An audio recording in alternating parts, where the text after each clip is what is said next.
قابل صد احترام رئیس الجامعہ پیر طریقت رہبر شریعت مرشد تعلیم و تعلم، یا میں آج ایک اور لقب دے رہا ہوں آپ کو، حضرت صاحب کو، مرشد تعلیم و تعلم حضرت علامہ مولانا محمد اجمل رضا قادری صاحب زیدہ مجد العالی، حضرت علامہ مفتی ابن مفتی علامہ مفتی محمد نعیم صاحب دامت برکاتہم العالیہ،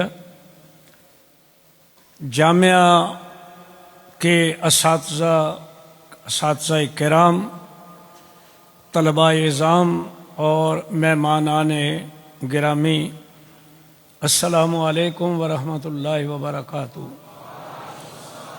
پہلی بات تو یہ کہ میں اس ادارے میں حاضر ہوا، اس کی بلڈنگ کو دیکھا، آپ حضرات کی اتنی بڑی تعداد طلباء کرام کی دیکھی اور بڑے ادب احترام کے ساتھ، دستاروں کے ساتھ، تو میں پیر صاحب کو، علامہ اجمل صاحب کو مبارکباد پیش کرتا ہوں۔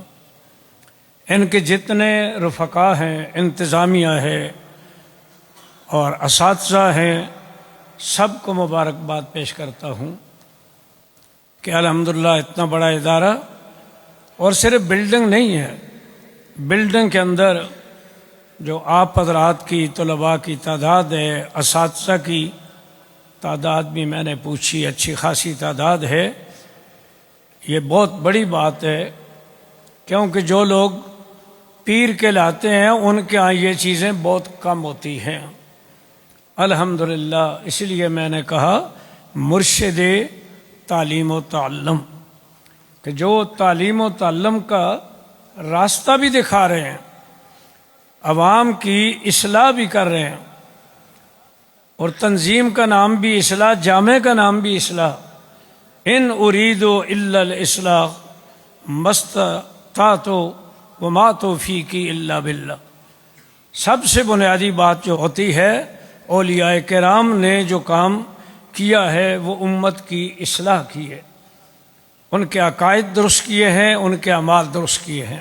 میں یعنی بلا مبالغہ یہ بات کہہ رہا ہوں کہ مجھے یہاں آ کر بہت خوشی ہوئی ہے، یہ ساری تعداد بھی دیکھ کر کے، اس کی طرف توجہ علم کی طرف بھی، تو انشاءاللہ یہ ادارہ بہت کامیابی سے آگے مزید اہل سنت و جماعت کی عزت کا یہ ایک سبب بنے گا، اور بن چکا بھی ہے۔ حضرت پیر صاحب کو بہت اللہ تعالیٰ نے عظمت عطا فرمائی ہے کہ ان کی آپ اندازے دیکھیں کہ مدرسے کا نام کیا رکھا ہے، تنظیم کا نام کیا رکھا ہے، ان اريد الا الاصلاح۔ انبیاء کرام کی زندگی کا مقصد یہی تھا۔ حضرت شعیب علیہ السلام کہتے ہیں ان اريد الا الاصلاح ما استطعت، میں صرف تمہیں اصلاح تمہاری کرنا چاہتا ہوں، تم کم تولتے ہو، میں تمہاری اصلاح کرنا چاہتا ہوں۔ ہر نبی نے جو جو خرابیاں تھیں اصلاح کے لیے اپنی زندگی وقف کی، انہوں نے کہا میرا مقصد تو تم سے مال حاصل کرنا نہیں ہے، اصلاح کرنا ہے، اور وما توفیقی الا باللہ، توفیق تو اللہ نے دینی، ہم نے کوشش کرنی۔ آپ فارغ ہوں، اس کے بعد معاشرے کے اندر قوم کی اصلاح کریں۔ اس وقت ہمارے سنت و جماعت بہت پریشانی میں ہیں، مسائل کے حوالے سے بہت ساری خرابیاں ہو چکی ہیں، اس کو ہم نے حل کرنا ہے۔ رزق اللہ تعالیٰ نے دینا ہے، رزق کی کوئی پرواہ نہیں کرنی چاہیے۔